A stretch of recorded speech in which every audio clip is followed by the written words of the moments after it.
Kabbalistic and Hasidic teachings, what mystical insights are offered into the nature of soulmate connections? How do these insights influence Jewish perspective on marriage and spiritual growth? The Gemara in Masechet Sotah, the first daf, says that a righteous person is given a modest woman, a wicked person is given a immodest woman to marry.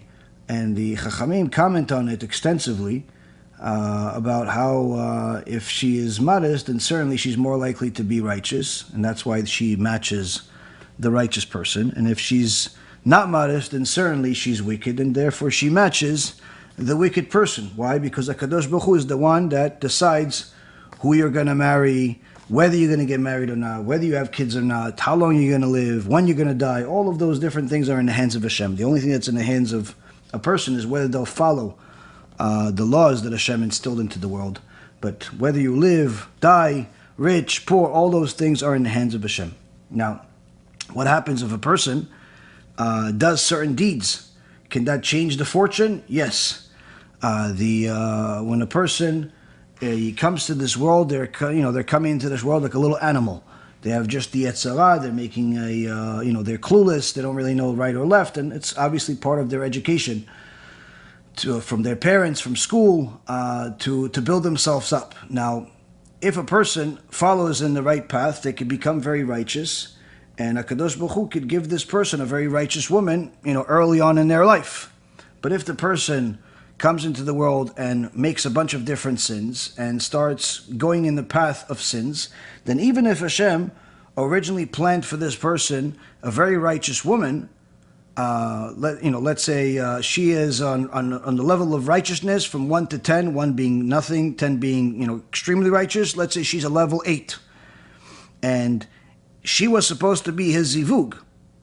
She was supposed to be his wife, but if he's on a path of wickedness, and he has dropped from being a level 8 that he was, and he started making so many sins, he's now down to a 3, he's wicked, then Hashem is not going to punish this righteous woman by giving her to this wicked guy. So what is he going to do? He could potentially give this woman to somebody else, meaning that person loses their original shidduch. And now, what if he does tshuva? If he changes his actions and he starts becoming righteous, if he's become righteous in time before she has gotten married, then he'll get the original zivug.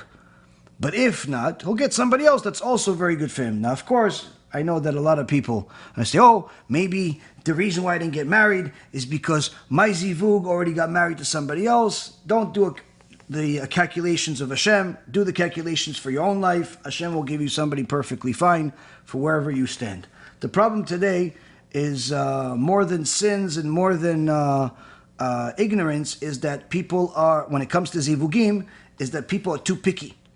People are too picky when it comes to marrying people, and unfortunately, instead of looking for somebody that you could build a life with, somebody that you can grow with, somebody that you could become a better version of yourself and help them become a better version of themselves with, people are usually looking for somebody that they could take from, not help. They're looking for a bank account. They're looking for a social security account. They're looking for an inheritance account. They're looking for a certain amount of beauty account, so physical pleasure account. They're looking for all types of things that really are temporary and material. Worse than that, people are very, very critical of other people's flaws, much more than they're critical of themselves. One of the worst things that I see is how critical people are of other people's looks. Like, oh yeah, Rabbi, no, I don't really like blonde. No, I prefer the brunette. Oh no, Rabbi, I don't like the brunette. I prefer blonde. Oh Rabbi, her hair is too short. Oh Rabbi, her eyebrows are too thick. Oh Rabbi, hey, what do you think you are, Melech HaYofi? What do you think, you're a beauty queen? You have a keg in front of you every time you walk. Everybody is asking for a beer. What are you talking about? Well, what do you think? People sometimes mistake you for a cartoon character, and you're worried about what she looks like? People are delusional. Sometimes this is what holds people up from getting married. They're too picky. Or the worst is when they're too picky about other people's character flaws. Oh, she gets frustrated too fast. Oh, she's anxious. She's nervous all the time. Oh, she's not too talkative. Or she talks too much. And you, what? You're a perfect human being. You're the tzaddik that all of us need to learn from. Everything about you is white. Problem is, Rabotai, if the person did not cancel the potential shidduch himself, every person has at least 5 family members and friends that will cancel it for him. Meaning that even if he decides that this girl could potentially be his next wife, what happens?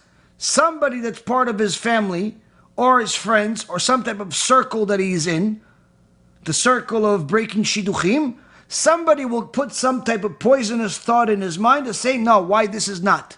What, you didn't notice that she wore 2 different shoes? Oh, you didn't notice that she wasn't really too nice to your mother when you came in? She didn't even say hello until 20 minutes later. Oh, you didn't notice that she did this and you didn't notice, and everybody's going to cancel it out for you. So what happens? People stay single. And that's why today people say it's a shidduch crisis. It's not a shidduch crisis. It's a midot crisis. I've been saying this for 10 years. People have bad character traits. Not bad character traits that no one can marry them. Bad character traits that causes them not to want to marry anybody else. I even had a situation, a couple times this happened to me. It's one of the reasons why I hate dealing with shidduchim, where I think of something, oh, you know what? Maybe this girl will be good for this guy. They're both religious. They both have similar ideology. I had one situation where one guy said, oh, let me set up a call with her. He sets up a call with the girl.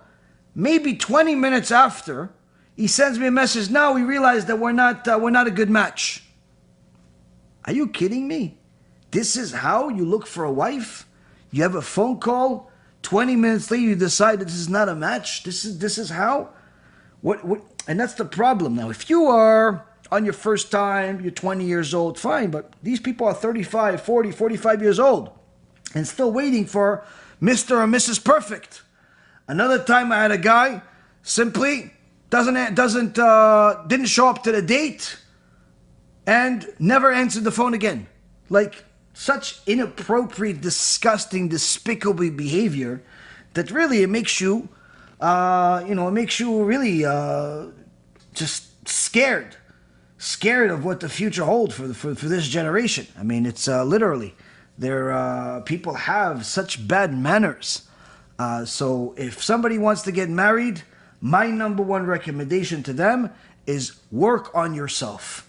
Learn as much Musar as possible to make yourself a better person. The better person you are, the better HaShem is going to send you. If you focus on everybody else and what everybody else is going to have, and you're going to be judgmental, then unfortunately you're going to fall into the trap of the Satan and end up probably either marrying somebody that you shouldn't, or you'll end up staying alone and make a lot of sins. We are meant to be a light unto the nations, not to follow their misguided practices. Remember, every Jew has to remember that he's a Jew and she's a Jew. We don't celebrate non-Jewish holidays, even if they seem harmless. It's a zilzul, disrespect to the Torah, and could lead to Chilul HaShem, desecration of God's name. Stick to our holy Torah and our own holidays.